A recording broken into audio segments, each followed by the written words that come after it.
welcome to the Off the Charts Football Podcast. I'm Matt Manocherian, former NFL scout and now of Sports Info Solutions, joined by Aaron Schatz, the godfather of football analytics and the founder of Football Outsiders. As always, we've got our producer Justin Stein with us, and today we are guestless, and we are back reorienting all of our energy towards each other as training camps are open. And an actual football season, yeah. Yeah, we got a real football season coming, at least it seems like so far.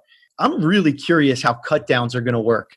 I don't know about you, but usually you read the practice reports coming out of training camp and it's like, oh, okay, great. We really care about the third string quarterback throwing an interception during practice. But with no preseason games, all of a sudden that might be something that's actually more relevant. Well, it's probably the same amount of relevance as it usually is, which is not much relevance, but unfortunately it's the most relevant thing we have. Well, yeah, it's not going to affect your fantasy team, but people could be, people win jobs and lose jobs in camp to an extent, but you have those games at the end of the day. And depending on COVID, we may be seeing more of those third string quarterbacks and fourth string wide receivers. I wonder if some teams might make their cuts a little earlier just to know, like, this is who we got. These are our players, right? There's expanded practice squads. So they only have to cut down to 69, I think, right? 53-man roster with a 16-man practice squad. With the practice squad now, there are no more limitations on like how long a guy's been in the league. Veterans can be on the practice squad. Anyone can be on the practice squad.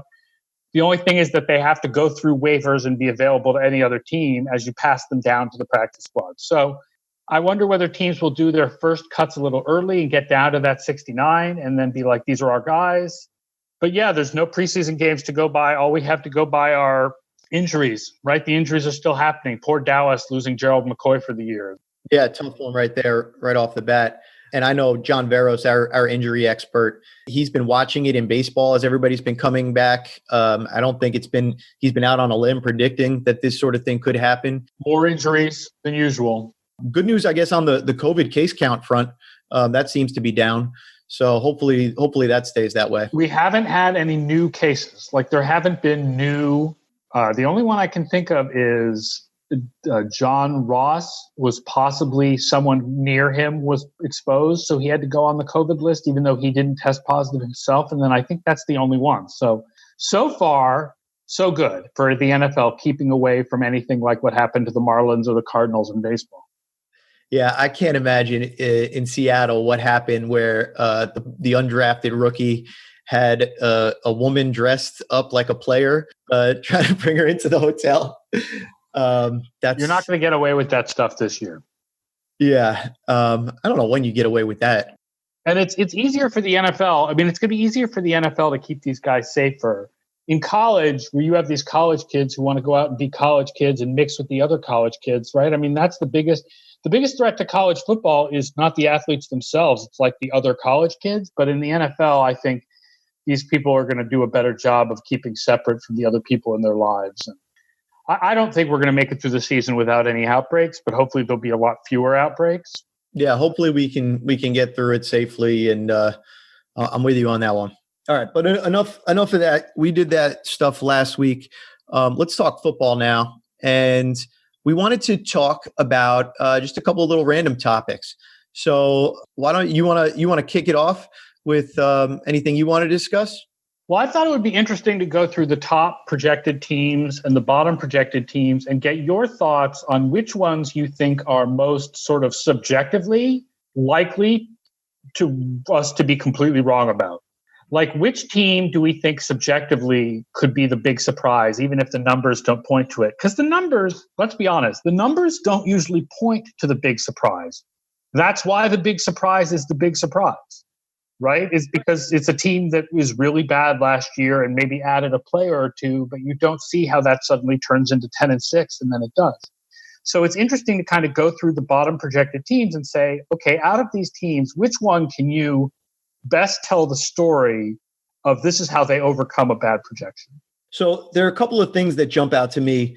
The first place I went to when I said teams on the lower end projections that I think could be higher, I went straight to the Packers and the Vikings in the NFC North.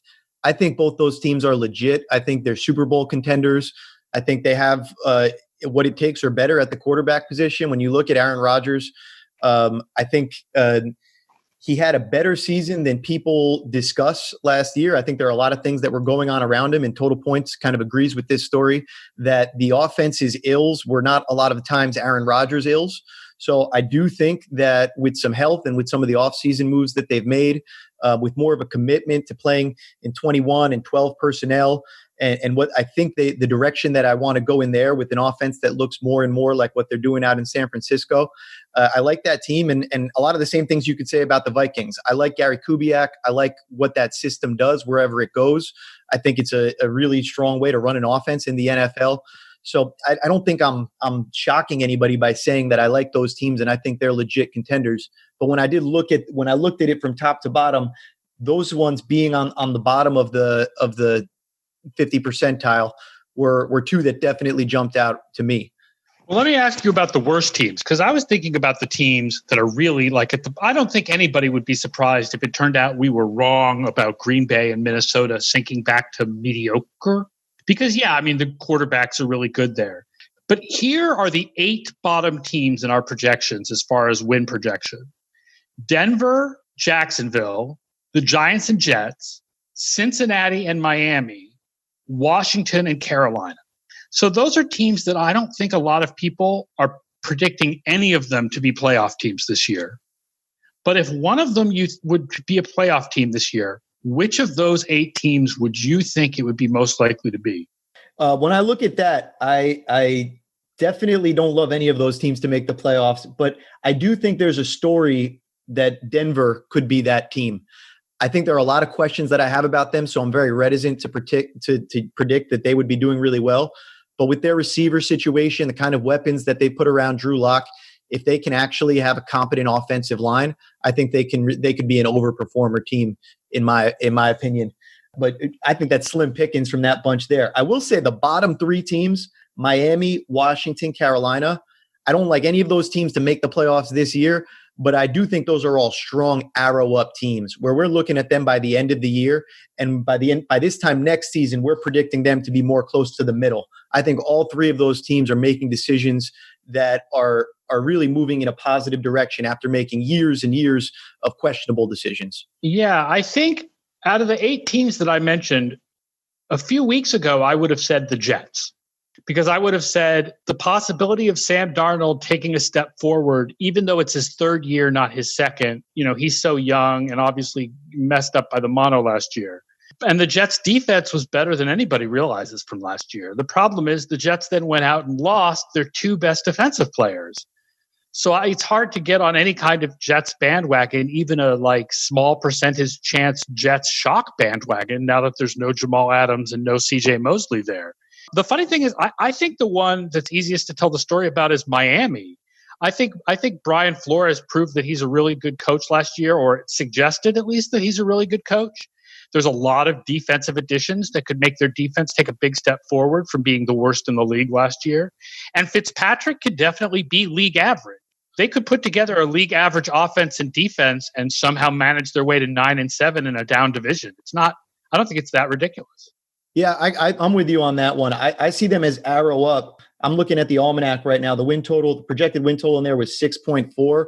I like them to be close to a 500 team this year. And yeah, you're right. In that division, I could see that team winning it. Going back to the Jets, the good news about what you're saying with the defensive players is Greg Williams is more of a schemer than somebody who's really relied on individuals at any stop of his career, regardless. So, I never want to put coaches ahead of players, but I do think in terms of being able to withstand that, a lot of what Greg's trying to do there, I think he'll be able to kind of scheme around it a little bit because that's what he does at the end of the day. The worry for me is and I mean, with Adam Gase in the AFC East as long as he's been, I just have no faith in his ability to put together a strong team. I think he's gotten teams to about a 500 sort of range, and I think that they could be middling there. But for me, I think the Jets are probably at the bottom of the division this year, and I think this is probably Adam Gase's last year. At least they'll have some draft picks going forward to clean up the mess. Yeah, I know our projections, even after we updated for the Jamal Adams trade and the opt-outs, still have the Jets slightly ahead of Miami, but I like Miami better. No question. And Miami with Fitz, I just think even if Fitz has a really good Fitz magic year, their ceiling is what, 9-10 wins, something like that. Yeah, it's not. They're not going to be the 49ers from last year. Yep. It'll be interesting to watch. If any of those teams is the 49ers from last year, it's probably Denver, because the defense could be good enough. And if Locke suddenly takes a big step forward, or I guess plays much more like his surface statistics suggest, even though the underlying advanced stats aren't as good for him, that if any of those teams from last year turns into the 49ers from last year, I guess Denver is the best possibility. The Giants don't have the defensive pieces to make it happen, even if Daniel Jones takes a big step forward. And Washington, I guess they have the defensive pieces, but I don't see Haskins taking that step forward. Yeah, I just think it's going to be really hard to turn things around that quickly. I like where Washington and Carolina are headed. It'd be hard to imagine it this year. Both the New York teams, I'm very down on. I've been a New Yorker my whole life. Trying to figure out who the Giants' second and third cornerbacks are besides James Bradbury is a chore. Yeah, I hear you there. All right, let's flip it on its head. And what about at the top of the list? What about the teams that are on top of the rankings? Here are the top 8 teams. So tell me, which of these teams do you think could collapse? New Orleans, Kansas City, and Baltimore, Seattle, Pittsburgh, Indianapolis, Tampa Bay, and Dallas. For me, the teams that jump out are Pittsburgh and Tampa Bay. Tampa Bay, I think the narrative writes itself. Like that's a high variance thing. Like we were just talking about, potential high variance team with Denver. You could see them being really good. You could see them being really bad, or you could see them being pretty good or really bad. I think I could see Tampa Bay being not so good. We could see them taking a step back, the regression of what they were doing last year on defense. Maybe the fit doesn't work out as well as, everybody hopes. So again, I could see them being a Super Bowl contender, but I worry about that. The team even more so that bothers me is Pittsburgh. Pittsburgh, I like what they've done put together defensively. I don't really like where they're at on the offensive side of the ball. And we saw how a Roethlisberger injury really, really derailed them. Oh, yeah. Any team in the top 8 is kind of wrecked with a quarterback injury, except for maybe New Orleans. But New Orleans or Indy, I'd say. I think, yeah, Brissett is a reasonably good backup. I think, yeah, if Roethlisberger gets injured, obviously Pittsburgh falls apart. But I think it's like if the quarterbacks are healthy, even there, I think there's a possibility that Roethlisberger comes back and he's not Roethlisberger from 2 years ago, and they could not be as good as our projection. The defense was really dependent on takeaways last year. Yeah, the offense, there are some questions about the offense. Like, is Juju Smith-Schuster ever going to be a true number 1 receiver? And if we take those 8 teams and I think we were to list out the quarterbacks, I think at the bottom of the list, projecting forward for 2020, would be Roethlisberger. And I think right above him would be Brady. So I think it makes sense that you look at those 2 teams as maybe the most likely to drop off. Yeah, and Rivers, I think Indianapolis. I don't know why. I feel more comfortable with the idea that the Indianapolis defense is going to end up being 10th in the league. It seems to me like a not very high variance team, even though you think Rivers could either be good or he could be bad, or they could be stuck going back to Brissett. I don't know why Indianapolis feels like a less variant team to me than Pittsburgh or Tampa, but it does feel less variant. I think some of that is the trust I have in Frank Reich to kind of keep everything even keel. And Rivers has been with a lot of that coaching staff before. So we have a lot of faith in his ability to kind of learn what they're asking of him there and to be an upgrade. I mean, by definition, he should be an upgrade, right? If they're signing him to take the old guy's job and the old guy's becoming his backup. So I'm with you. I think that they are kind of a little bit lower variance, a little bit safer. It's hard for me to figure out a way. Just they have a strong roster, good depth on both sides of the ball, especially up front. They're a team that's really built well in their front 7 and built well with the offensive line. And then I think you see the 2 quarterbacks there. So even if one of those guys went down, didn't perform, whatever else it was, you feel good about the second guy in line there. And then the other thing is that division, there's nobody else that really makes you think. I know Tennessee had a great season last year. I don't have any faith in Tennessee to be a playoff team this year. I find them to be pretty mediocre overall.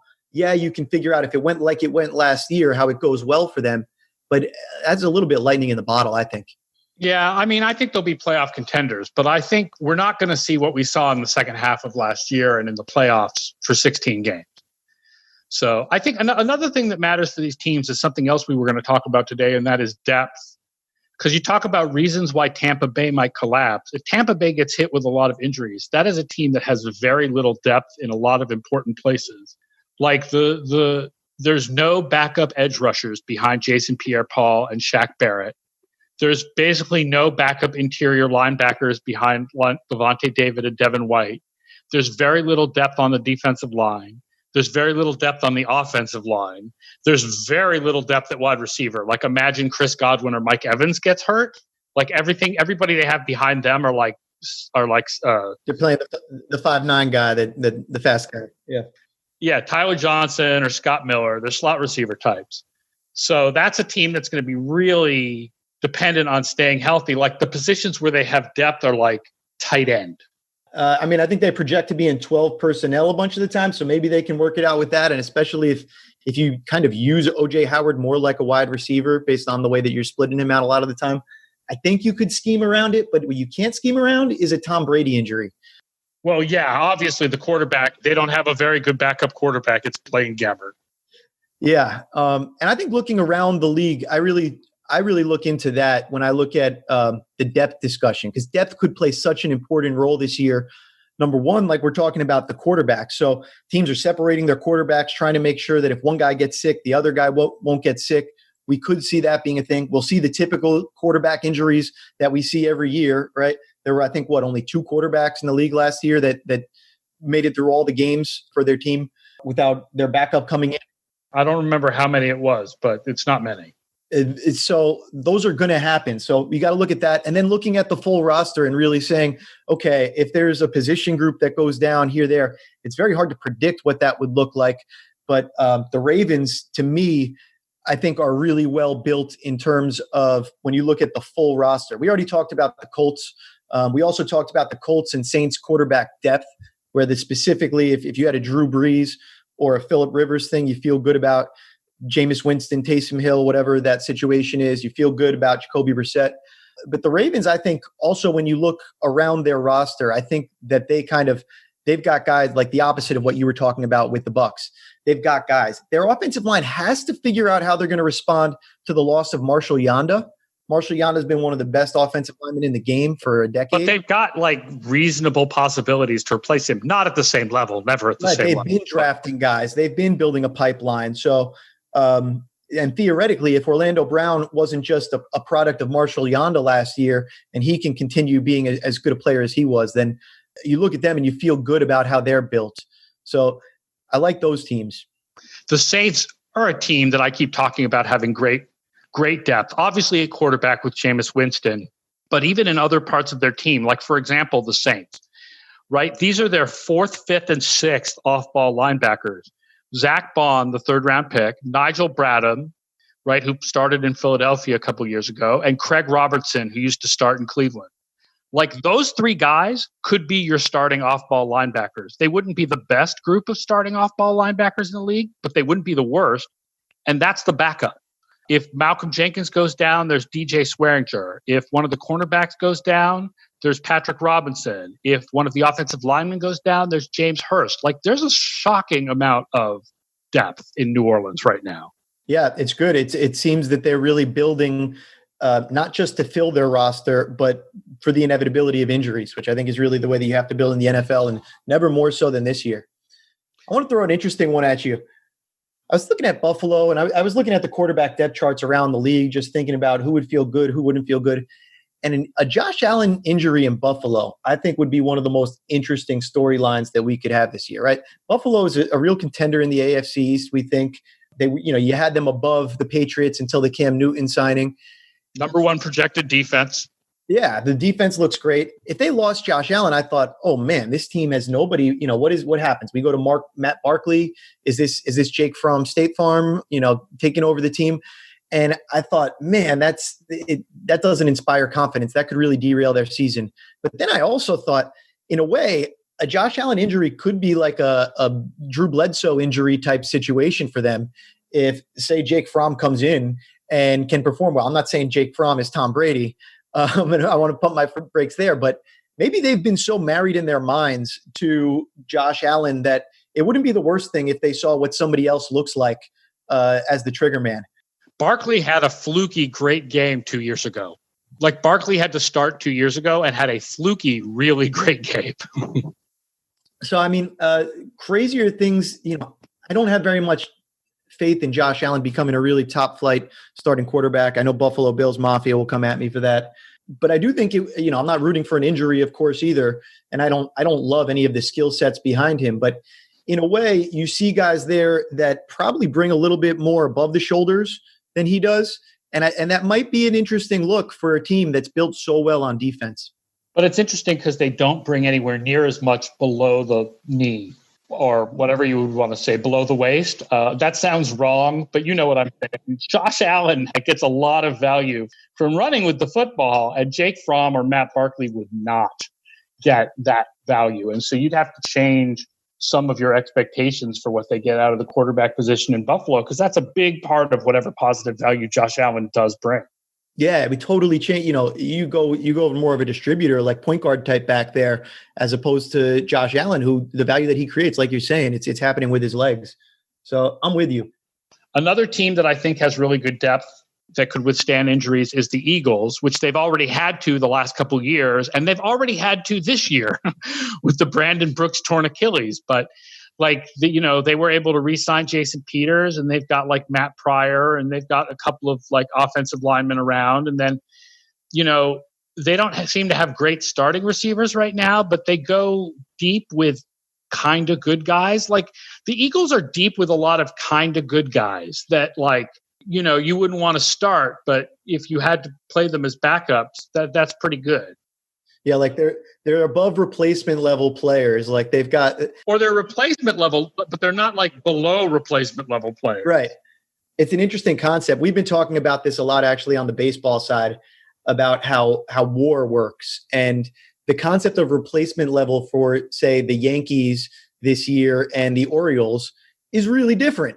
Like a replacement level player on one of those teams is just a totally different concept. And I think that's kind of what you're saying here. Like the replacement level on the Eagles is higher than the replacement level in other places, which means that they're going to be built to withstand things theoretically a little bit better. Yeah. So I'm trying to think of other teams that stand out to me as not having a lot of depth. Are there any that particularly stand out to you as where you're like, there's really poor depth, not specific positions. Like we know the Pittsburgh quarterback position, there's guys back there, but they played really badly last year. But is there any other team where overall you're like, yeah, this team can't take a lot of injuries? Where I just worry about the roster? Yeah. That's a good question. Because Tampa Bay stands out so much to me. That's why they're the one team that I brought up. But yeah, I look at teams that really don't, like teams that can withstand it a little bit more. I see those jump out to me. I think that the status quo is that a lot of teams are vulnerable to that. And I just my eyes keep going back to the quarterback position. And I look at a team that thinks, the Jaguars, I don't know really how they go into this season. I get going in with Minshew as your guy. I don't get going in with Minshew and really nothing else as an alternative. I don't get going in. Yeah, that's because their alternative is a first round pick next year, right? It's more like the teams that we think are going to try to be playoff contenders that surprised me, which is Tennessee finally signed Trevor Siemian. So that's a reasonable backup. But the Rams, John Wolford is their backup quarterback. Yeah, not inspiring a lot of confidence there with John Wolford. Yeah, he's an undrafted free agent out of Wake Forest who's never played. Like if Jared Goff goes down, they're in big trouble. Part of me still believes that Logan Woodside is going to show up for a few games this year. Maybe Tannehill gets injured, something goes on, but I keep having that creeping feeling that we're going to see Logan Woodside take NFL snaps. Do you have a thing? Like, do you like Logan Woodside in college, or is you just like, it's just like a weird inkling? Logan Woodside performed really well in some of our advanced stats when he was in college. A good, accurate sort of quarterback A lot of the things that the advanced analytics look for with the guy, obviously, he was doing that against lower level competition at Toledo. He's a guy that I have a little bit of a thing for. At the end of the day, I think he's physically limited. I think his physical limitations probably make him project to be more of a backup type quarterback for his career. But he still is my favorite quarterback on Tennessee's depth chart, for whatever that's worth. Yeah, the Titans have some positions where they've got good depth and other positions where it's kind of questionable. They've got some reasonable offensive line depth, but like if their top 3 wide receivers go down, if one of those guys goes down, they're down to Khalif Raymond, who's basically a kick returner, and then just like a bunch of guys nobody's ever heard of. Yeah, with the contenders, it's pretty interesting to look at. The Seahawks are a team that I think could be in some danger to that degree. You know, on one level, it's like if they have Russell Wilson, they're always a contender. But if things really, really were to thin out up front for them, I could see that being a problem. Yeah, they've got a lot of like offensive linemen extra because they signed Brandon Shell and then Cedric Ogbui, although you don't want to actually play him because he's terrible. And they've got that guy, Ethan Pokic, who was a second-round pick a couple years ago and has never quite settled in. But then their defense does not have a lot of depth. And, of course, they have the pass rushers is like Bruce Irvin and I guess L.J. Collier, who was a first-round pick last year. But then behind that, there's really not much. Their defense doesn't have a lot of depth. The defense is where they're really having depth problems. Right. Really strong up the middle, of course. But yeah, I keep coming back to it, and I keep actually thinking a lot of the teams, the top contenders, Kansas City, I think they have a lot of depth on their roster. I think Baltimore has a lot of depth on their roster. I think the Cowboys have a lot of depth on their roster. So the teams that I look at like that, I feel good about all of those teams. You like the drafting of guys a year or two ahead, to get them ready. So like, the Cowboys have like Connor McGovern, who they took in the 3rd round last year. So he's there if one of their offensive linemen goes down. And they've got Neville Gallimore, who they took in the 3rd round this year. And he's there. Well, now he'll probably have to play because of the Gerald McCoy injury. And they took a couple cornerbacks in the draft this year. And they seem to be doing a good job of preparing ahead of time for like holes that will open up in the roster down the line. And the Saints do that very well. Drafting for that position flexibility, drafting for that depth. And then developing that depth into ideally somebody that can become a starter for you. That's the way to go. All right, let's sign out at this point. We want to thank the listeners. Thank you all for listening. Please remember to subscribe, rate, review, and tell your friends about the Off the Charts Football Podcast. You can go to footballoutsiders.com for lots of great content.